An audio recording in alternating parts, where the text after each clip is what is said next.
रंगारंग सांस्कृतिक कार्यक्रमों के साथ 3 दिवसीय मुन्याश्री महोत्सव का आगाज हो गया है। सोमवार को मुख्यमंत्री पुष्कर सिंह धामी ने विधिवत दीप जलाकर महोत्सव का शुभारंभ किया। इस दौरान उन्होंने यहां की लोक संस्कृति को वैभवशाली बताते हुए कहा कि इस तरह के महोत्सव से लोगों को एकजुटता का बल मिलता है। उन्होंने महान सर्वेयर पंडित नैन सिंह रावत को याद करते हुए कहा कि जोहार घाटी ने अनेक ख्याति प्राप्त रत्न दिए हैं।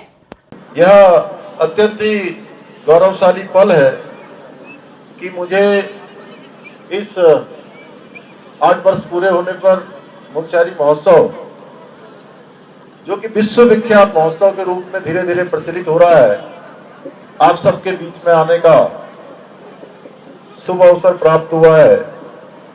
और सच में यह जो कहा जाता है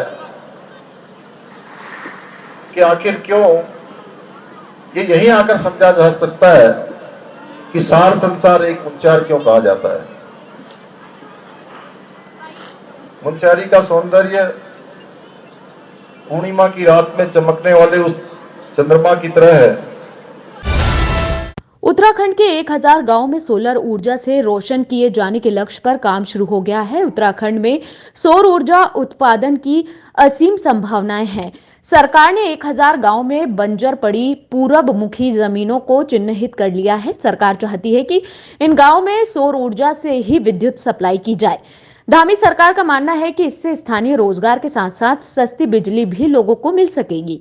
उत्तराखंड को ऊर्जा प्रदेश के रूप में विकसित करने के लिए जो सरकार के द्वारा, माननीय मुख्यमंत्री द्वारा योजना बनाई गई है कि 1000 नए सौर ऊर्जा गांव बनाए जाएंगे, जिससे हमारे प्रदेश को जो हम बिजली जो हम बाहर से खरीद के उगते हैं, उससे एक तो उसकी पूर्ति हो पाएगी कि हम बाहर से बिजली नहीं खरीदेंगे। दूसरा, उससे हमारे जो स्थानीय लोग हैं उनको रोजगार भी उपलब्ध होगा और साथ ही अन्य कई उद्योग धंधों में भी इसका हमको लाभ मिलने वाला है। इसलिए हम निश्चित रूप से कह सकते हैं कि जो सौर ऊर्जा की जो योजना, जो 1000 गाँव को जो डेवलप करने की बात हमारी सरकार कर रही है, इससे निश्चित रूप से हमारे प्रदेश के विकास में बहुत नींव का पत्थर साबित होने वाला है और भविष्य में इससे रोजगार की दिशा में भी अनेकों जो बेरोजगार हैं उनको भी रोजगार मिलने वाला है। रुड़की के भंगेड़ी महावतपुर जिला पंचायत सीट पर निर्वाचित जिला पंचायत सदस्य की शैक्षणिक योग्यता के संबंध में मांगी गई सूचना में एक बड़ा खुलासा हुआ है। भंगेड़ी महावतपुर सीट पर निर्दलीय प्रत्याशी के रूप में खुर्शीदा पत्नी शाहजाद ने जीत हासिल की थी। इसी सीट पर पूर्व प्रधान गफ्फार की पुत्र वधू भी चुनावी मैदान में थी। अब भंगेड़ी महावतपुर के पूर्व प्रधान गफ्फार और उनके पुत्र अनस ने प्रेस कॉन्फ्रेंस कर निर्वाचित जिला पंचायत सदस्य खुर्शीदा की शैक्षणिक योग्यता प्रमाण पत्र पर सवाल खड़े किए हैं। टोटल ही फर्जीवाड़ा हुआ है। शैक्षिक योग्यता जो निर्वाचित हुई सदस्य खुर्शीदा, पूरे ही शैक्षिक योग्यता उनकी फर्जी है। राजकीय प्राथमिक विद्यालय अम्बुवाला से पूर्व में परीक्षा दिखा रखी है, वहाँ कभी पढ़ी नहीं, जिसका प्रमाण पत्र है हमारे पास। उसके बाद Vidya Niketan junior high school से जो टीसी फार्म में संलग्न है, आवेदन पत्र जो वहाँ पे जमा हुआ था जिला पंचायत सदस्य के दौरान, चुनाव लड़ने के दौरान, उसमें भी प्रमाण पत्र जो दिखाया वो भी फर्जी है। उसमें उन्होंने एडमिशन दिखा रखा 1999 का, जबकि उसकी मान्यता ही 2001 में हुई Vidya Niketan junior high school की। धारचूला सीमांत में नेपाल के द्वारा पत्थरबाजी और भारतीय नागरिकों को नेपाल पुलिस द्वारा मारपीट के प्रकरण से नाराज व्यापारी संघ ने कार्यवाही की है। लगातार नेपाल की बचकाना हरकतों से धारचूला में भारतीय व्यापारियों में उबाल आ गया है। सीमा पुल को 3 घंटे तक भूपेंद्र थापा अध्यक्ष व्यापार मंडल के नेतृत्व में बंद किया गया। भूपेंद्र थापा ने बताया कि संयुक्त मजिस्ट्रेट दिवेश शाशानी ने 3 दिन के अंदर कार्यवाही न की तो समस्त अंतर्राष्ट्रीय पुलों को व्यापार बंद कर नेपाल के खिलाफ आंदोलन करेंगे। पहाड़ में उन्होंने जानबूझकर डंडाबाजी करवाया तो हमारे आदमी को चोट लगा, तो डंडाबाजी का आदेश देने वाला कौन है? लाठीचार्ज का आदेश देने वाला अधिकारी कौन है? नेपाल सरकार द्वारा, नेपाल के प्रहरी द्वारा जो हमारे व्यापारी भाइयों को और हमारे स्थानीय जनता को, स्थानीय महिलाओं को जो इन लोगों ने बेरहमी से लाठीचार्ज और लात घुस्सों से मारा है, उसके खिलाफ हम लोगों ने अभी यहाँ विरोध जताया है। इसके लिए हमने पुल बंद किया है और पुल बंद करने के बाद अभी वार्ता के पश्चात 3 दिन का समय मांगा है। हमारे स्थानीय प्रशासन महोदय ने, और 3 दिन के बाद यदि इसमें सख्ती कार्रवाई नहीं की जाएगी तो तत्पश्चात हम लोग चौथे दिन के बाद यहाँ पर तंबू गाड़कर अनशन में भी बैठेंगे और कोई पुल नहीं खोलने देंगे, इसलिए बाजार भी बंद रहेगा। लगातार हम लोग आंदोलन होंगे।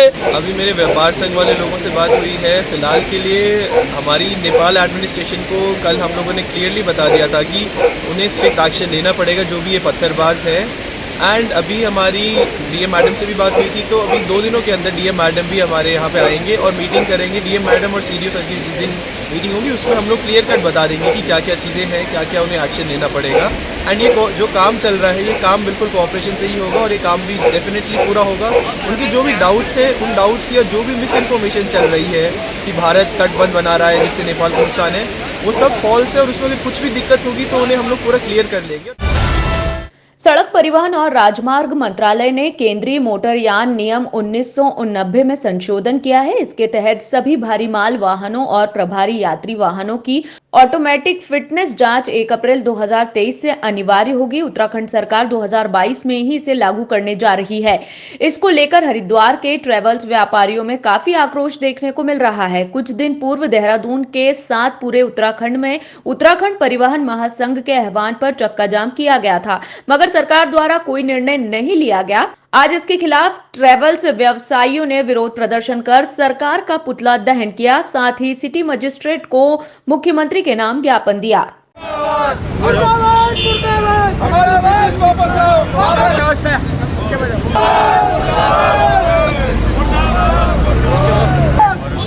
जो हमने ज्ञापन दिया है वो एक सिटी मजिस्ट्रेट साहब को दिया है, जिसमें 10 साल पुरानी गाड़ियों का विरोध है और फिटनेस सेंटर जो बनाए गए हैं ऑटोमेटिक के उनका विरोध है। जैसे कि 10 साल पुराने वाहन रोड से हटाने का जो तालिबानी फरमान घोषित करा गया है उत्तराखंड सरकार के द्वारा, जो ये फिटनेस सेंटर बनाए गए हैं, गुंडागर्दी के अखाड़े बना दिए इन्होंने, उसका विरोध है। हमारे साथ Panchpuri union, taxi maxi union, Haridwar taxi association, ये सब हमारे साथ शामिल थे।